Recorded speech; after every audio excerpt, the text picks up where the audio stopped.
Greetings from Costa Rica, and thanks so much for joining me today. My name is Matt Rosensteel, and I want to talk to you about an urgent need for help for an impactful organization here in Guanacaste, Costa Rica. If you followed my channel, you see that I talk about a lot of things besides Guanacaste, Costa Rica real estate. That happens to be my profession, and yes, I am a realtor. If you want to email me, this is my address. But however, today I want to talk to you about the Guanacaste Water Center. We're going to look at some vintage Costa Rica Matt video. We're actually going to look at some of the first online videos I ever published. We're also going to talk about Guanacaste's water resources, why they are threatened, the big problem that you see here in local communities, and why there are water shortages to begin with. We'll talk about climate change as well as cultural changes here in Guanacaste that have affected water resources. And yes, I am going to ask you for your support for this organization. It's one I thoroughly believe in because every year they achieve absolutely enormous results on an extremely small budget. This is a grassroots nonprofit where you have two people, or really 3 or 4 people, who passionately work more hours than they are paid for in order to reforest the Nandamojo watershed here in Guanacaste, Costa Rica. They only need an annual operating budget that is under $50,000, and they generate 2/3 of that annual operating budget themselves. So they actually have a very small need. So without further ado, folks, I want to start talking to you about the Guanacaste Water Center, my other passion. Of course, you can learn more about this organization by visiting guanacastewatercenter.org. And today we will talk about how you can donate and why you should donate via PayPal using this address, donate@ourwatershed.org. Before we get any further, I wanted to go with a little bit of fun. People say that, oh, Matt, you seem like it's pretty easy for you to get live on YouTube. And that's because I've been doing videos for a very long time. I actually was the director of this organization for 6 or 7 years, basically when it started out. I was the only paid employee with a board of directors living in the US. We were a US nonprofit called Restoring Our Watershed, and it was my job to basically try and get things rolling and put together a cohesive program for what this organization was going to do. Here is we'll go ahead and look at this video from, I think, here I am in 2015 doing a watershed project. You can see Costa Rica Matt in the beginning in rural areas of Costa working for this organization. Rica, small towns are given control over their own water system, which is a great way to maintain local control over an important resource. But at the same time, it can be difficult for these very humble villages to have the resources they need to maintain their system. In Las Pilas, a neighborhood of the watershed village La Florida, which is part of the Nandamojo Basin, their community has had a very hard time because the original government installation of tubes for their water system was done very poorly. They used poor quality material. So there you have Matt Rosensteel in 2015 directing Restoring Our Watershed at the time. And funny enough, in that student service learning group, if we were to watch the full video, you can actually see Jesse Jackson's granddaughter, who had come down as part of this international school helping with us install water pipes. But let's talk more about Guanacaste in general and what is going on here in the province. Of course, Guanacaste is the northwestern region in Costa Rica, and it is Costa Rica's driest. There is a harsh alternation between the dry season and the rainy season here, but it didn't used to be that severe. And that's something that I think a lot of people don't actually understand. 100 years ago, in the 1910s, 20s, and 30s, rainfall data shows that year-round, there was a little bit of rain, even in January, February, March, April, etc. However, over the last century, you've seen an absolute drying trend, whereas we used to get 5 or 6 meters of rain every year at the turn of the 20th century. At the turn of the 21st century, you're looking at a province that gets, on average, between 2 and 3 meters of rain, or about half of what it did a century ago. And you're also seeing that the land use has dramatically changed in Guanacaste as well. I see that Marcia Gomez, our executive director, is joining as well. If you have any questions for Marcia regarding the Guanacaste Water Center or her heroic efforts to restore the Nandamojo watershed, Marcia can put her email address in the comments or the chat as well.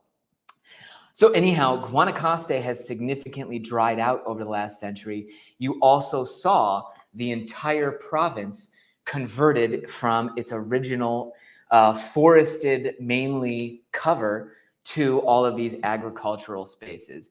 And in fact, if we wanted to bring up Google Maps and just look at the province of Guanacaste itself, you're going to see that huge swaths, especially here in this basin, were deforested in order to create all of this agricultural space. That could have definitely had something to do with the drying. You saw that in the 1960s and 70s, a lot of these hills were absolutely bare because there was so many cattle ranches springing up in the province. It's actually called the hamburger effect, where Central American and South American countries were deforested to satisfy the need for McDonald's hamburger in the US at the time.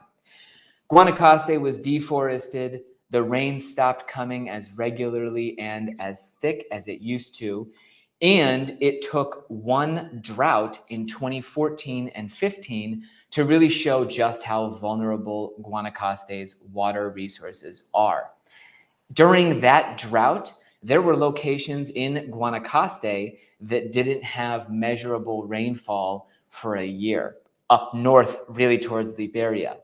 There were, in our area, we got less than 1 meter of rain, and up in Tamarindo, you saw that they had about that amount, less than a meter as well. That was a huge problem because annual rainfall recharges our local groundwater aquifers. That recharge wasn't happening, and all of a sudden there were potable water shortages throughout the province. That's where you saw a lot of the water restrictions come into play. Now I want to talk more, or I want to show a quick video here talking where we discuss more the general situation here in Guanacaste. This is another that is vintage Costa Rica mat material. Let's give it a shot here.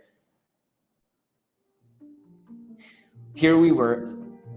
I'll explain this. He vivido aquí toda mi vida y nunca ha habido tanto verano como ahora, que estoy ya como una persona ya mayor, que hay solo sol, como dicen, agua, ¿no? Calores grandísimos, grandes sequías, que casi no llueve. ¿Por qué es eso? Por falta de árboles, de reforestación. Ahora no me da un desierto. Me estaba criando los inviernos y había mucha agua, muchos árboles que mantenían los calores. Ahora no hay árboles, está tan calientísimo esto, ni hay agua. Eso es así. Ni parecido como donde yo me estaba criando, donde yo me estaba desarrollando. Sí. La escasez de agua amenaza las comunidades y ecosistemas de Guanacaste, Costa Rica. Durante un siglo, la disminución de agua de lluvia y las prácticas destructivas de uso de suelo han secado la región. During the 20th century, the province of Guanacaste underwent rapid agricultural development. Ranchers raced to clear land for cattle to supply the fast food industry with beef and other products. In the past, it rained every month of the year, but today, each year is marked by a severe 5-month dry season. Total annual rainfall is lower than it's ever been, and during droughts, many communities are left without water. The effects of the drought have been terrible in Guanacaste. In April, at the height of the dry season in some communities and more communities, there is no water. It's just not available because the wells have dried up, the rivers have dried up, the springs have dried up. Before, there was water more easily available all year, but now certain times of the year there is none, and there's really no choice for a lot of people than to abandon their farms and communities. Without action, this crisis could make life unviable for countless communities that depend on their own groundwater.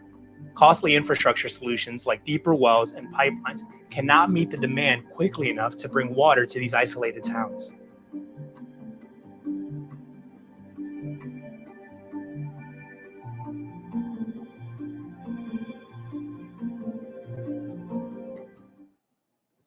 All right, there. So we actually got a donation in that case from a company called Faithbox to help us build what is now the Guanacaste Water Center. And that's the thing I'm very excited to share with everybody. But first of all, let's talk about how you can actually solve what's going on in Guanacaste and come up with a proactive solution. One of the top reasons I love the work this organization is doing is that we're not sitting on our hands and saying, oh, hypothetically, we need to plan for climate change. Instead, what the organization is doing is trying to have an impact immediately to help communities protect their water. And in Guanacaste, protecting your water is as simple as protecting your landscape. If you have forested hills, they absorb more water than deforested hills. If you don't burn that forest, every year it becomes a better sponge that is actually going to recharge aquifers rather than depleting them or allowing a lot of rain to just run off into the ocean. So essentially, the organization works with a ton of environmental stewardship education, where they bring in elementary school students, high school students, adults, everybody involved in the watershed. You come into the center and learn about these concepts and the importance of protecting your landscape. The leaders were also responsible for launching and really giving birth to the area's volunteer fire brigade. And they've been part of the movement of fire brigades that are now fighting fires all over Guanacaste. They also do a lot of green job generation, where essentially what you're trying to do is offer people the opportunity to make a living sustainably without having to, impact their landscape so much. And I want to try and bring up again here. You can look at their Facebook page here. It's just a few of the things that they are doing constantly. They've got pictures of, working out in the field, planting trees, obviously. Here are kids coming into the Guanacaste Water Center. And really, they're all about building relationships with community members so that when you approach people with these messages of landscape protection, you have a much better chance at actually making a connection and helping, achieving any kind of change. The organization has now been active in the area since I started working for it in 2012. And it's amazing because all of the little kids that I used to do workshops with are now the teenagers. Some of them are young adults and have their own families. And they all have memories of the different things that we did together, whether it was planting trees in their schoolyard, whether they made a field trip to the Guanacaste Water Center. it became part of their education, and we are seeing an awesome cultural change happen in our area. Whereas I was begging people to come to our reforestation nursery and getting 4 or 5 people to visit per year, now the Guanacaste Water Center has dozens of visitors every year who come through and pick up thousands of saplings.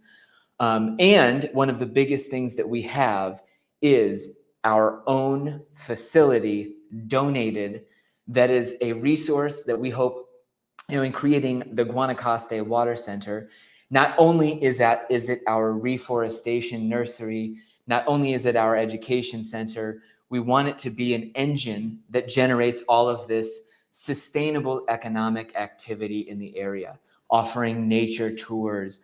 We sell crafts and different stuff from our gift shop. We have honey from our honey micro lending program. But before I say a little bit more, I want to bring on this tour video here to the stage, where we are going to walk into the Guanacaste Water Center from outside. You're looking at the left, it says Agua para el Futuro, or water for the future. And the right is where we will enter the center itself. So we have this facility on a huge highway that connects out to Playa Junquial. The facility itself is over an acre, thanks to the amazing generosity of donors. And we have a little restaurant slash eating facility. And basically we have everything that you need for an ecotourism destination. Sorry for the shaky film, I really just hopped over there and wanted to grab a quick tour here to show you what you're looking at. This is our main nursery as you come in, and you can see we also have great irrigation. And throughout this nursery, you've got educational displays that people can come through and look at that have to do with the major themes that we're trying to impress upon people. The cool thing is you also have a ton of learning and meeting space here. They are selling plants that come out of this nursery. So the Guanacaste Water Center, as I mentioned, they generate 2/3 of the revenue or operating budget that is needed on an annual basis. Here you can see the model of our local watershed, the Nandamojo watershed, and one of the areas where we could do some of those educational workshops. The great opportunity in owning this facility is that, yes, we can fund ourselves. And here's one of my favorite photos ever. You're going to recognize the guy in the foreground is Jonas William Rosensteel Titsworth, our eldest. Here he was helping me unload saplings. So he was, he could have only been 2 or 3 at the time, and therefore that would have been taken in 2018 or 19. Anyhow, I wanted to show that photo because it's definitely one of my favorite of Jonas. Here we're walking up to our little commercial center. On the left, you see we have a building that's really kind of a kitchen. We can prepare all kinds of stuff in there, but also we store lots of arts and crafts and things that we sell here at the Guanacaste Water Center.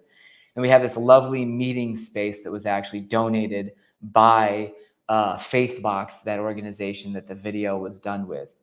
As we walk through here, you see more educational displays.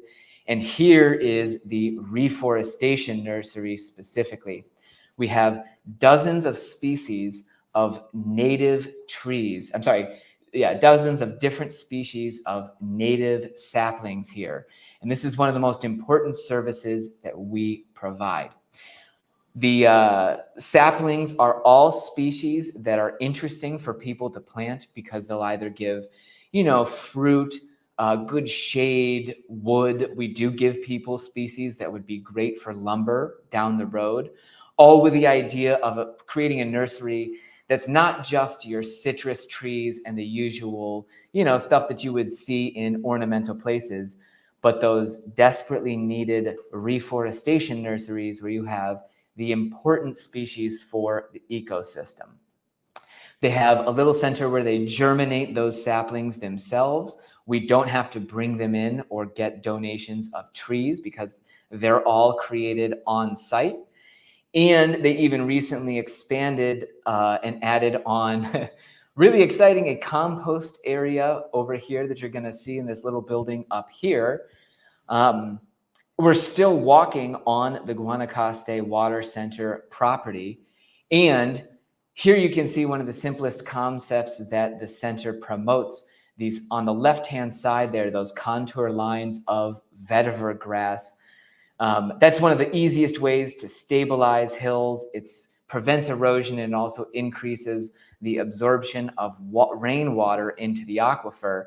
But here you can see another building that they have at the center, in addition to our little restaurant, the bathrooms, the meeting space, and everything. The center is 100% handicap accessible. It's open for business during weekdays.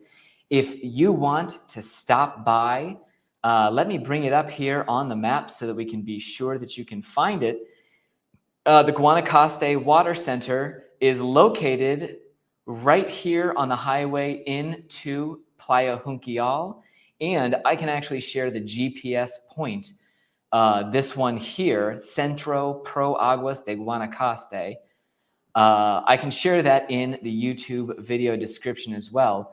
But here you can see where it's located.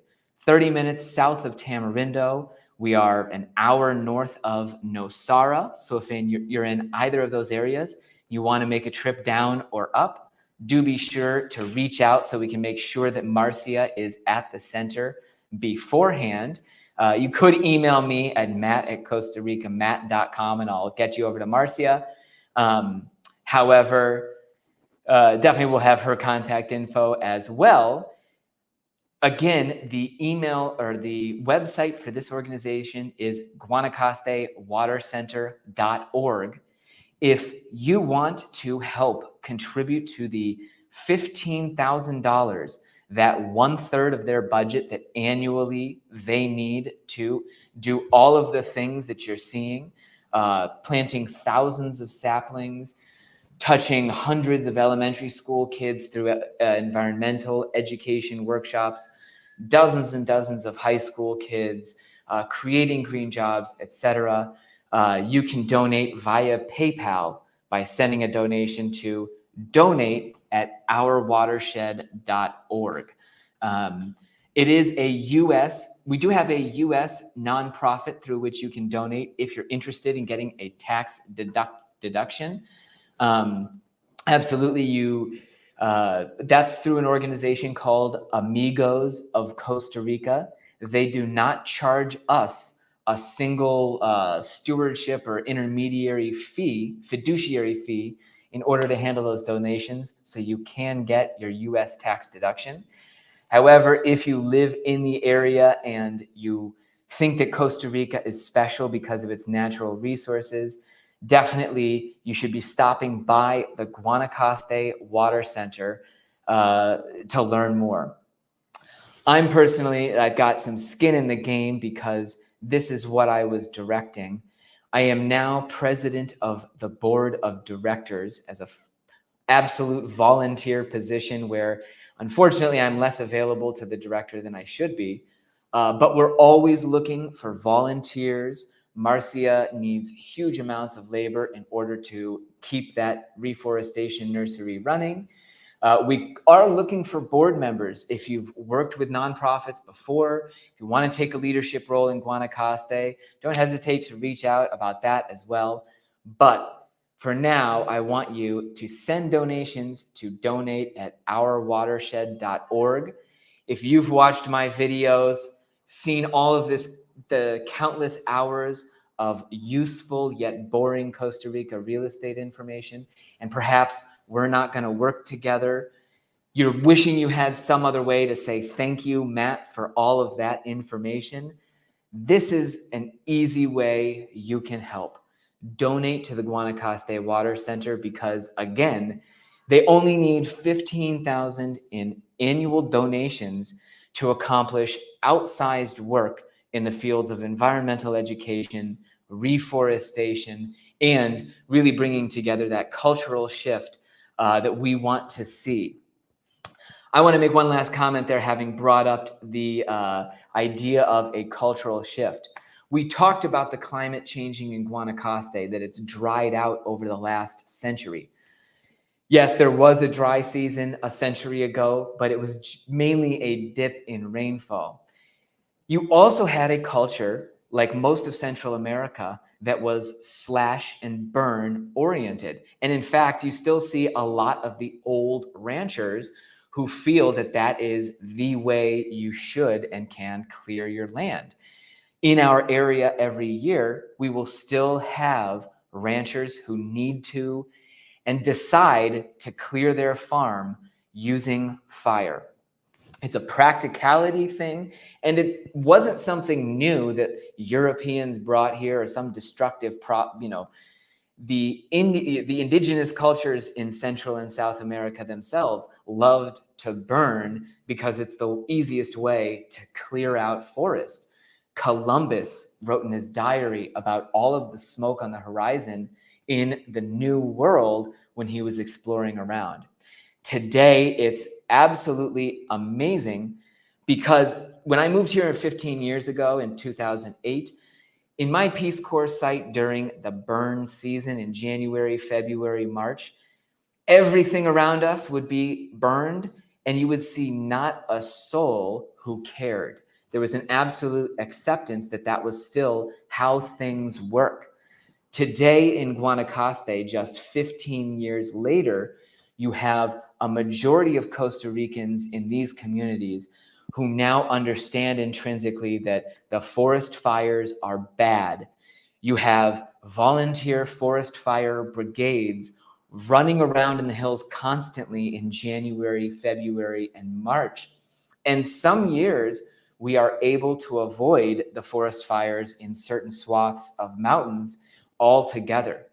So I can't believe that only less than one generation later, 15 years, you're seeing this happen in Guanacaste. And yes, it's not just the Guanacaste Water Center promoting this message. You're seeing the government come very heavy-handedly in and explaining to people that fire is bad as well.